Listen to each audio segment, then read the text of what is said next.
Hi! Hello friends. Welcome to RJV creations. Hi! అందరూ ఎలా ఉన్నారు? బాగున్నారు కదా! మన ఛానల్‌లో ఈరోజు రెసిపీ వచ్చి జున్నండి. చాలా టేస్టీ అండ్ నోట్లో పెట్టుకుంటే కరిగిపోయే అంత స్మూత్‌గా ఉంటది. నేను ఫస్ట్ టైం ట్రై చేశాను. అండ్ అది కూడా మా అమ్మ వాళ్ళ ఇంట్లో ట్రై చేశానండి. మా అమ్మ చెప్తూ ఉంటే నేను ఇక్కడ చేస్తూ ఉన్నాననమాట.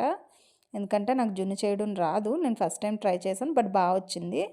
దానికి కావాల్సినవి జున్ను పాలు, మామూలు పాలు అండ్ బెల్లం అంతే అండి. అండ్ అందులో వేసుకోవడానికి మిరియాలు, యాలకులు అంతే. సో, చూపిస్తున్న విధంగా పాలు మనం కొలుచుకోవాలండి. నాకైతే జున్ను పాలు 2 గ్లాసులకి కొద్దిగా వచ్చాయి. సో, నార్మల్ పాలు ఏంటంటే 1కి 2 చొప్పున నేను 4 గ్లాసులు వేసుకున్నాను. వేసి పంచదార గూడా బెల్లం. బెల్లం గూడా వేసాను. 4 గరిటెలు వేసానండి.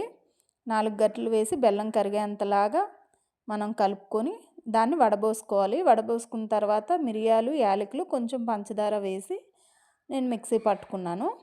జున్నులో అది వేస్తే ఇంకా టేస్ట్ వస్తుంది. సో, అది వేసి కూడా కలిపేసుకొని స్టవ్ మీద ముందే నేను పెద్ద తపాలతో వాటర్ పెట్టుకున్నానండి. ఆ వాటర్‌లోనే ఇది కూడా దించి మూత పెట్టుకోవాలి.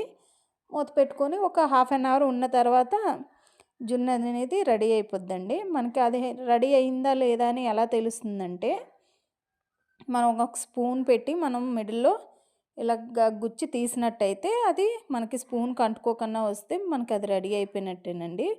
ఎలా అంటే ఇప్పుడు మనం కేక్స్ అవి బేక్ చేస్తున్నప్పుడు టెస్ట్ చేస్తాం కదా! ఆ టైప్‌లో. చూడండి జున్ను ఎంత జెల్లీ జెల్లీగా స్పాంజీ టైప్‌లో ఎలా ఉందో నోట్లో పెట్టుకుంటే కరిగిపోద్దండి. అండ్ అంతే స్వీట్‌గా చాలా యమ్మీగా ఎప్పుడు ఫేవరెట్ డిజర్ట్ అంటే ఇదే ఉంటది కదండీ! చూడండి లాస్ట్‌లో మా హస్బెండ్ కూడా రివ్యూ ఇస్తున్నారు. తిని ఎలా ఉంది అంటే సూపర్ అని చెప్తున్నారు. Please like and share, subscribe.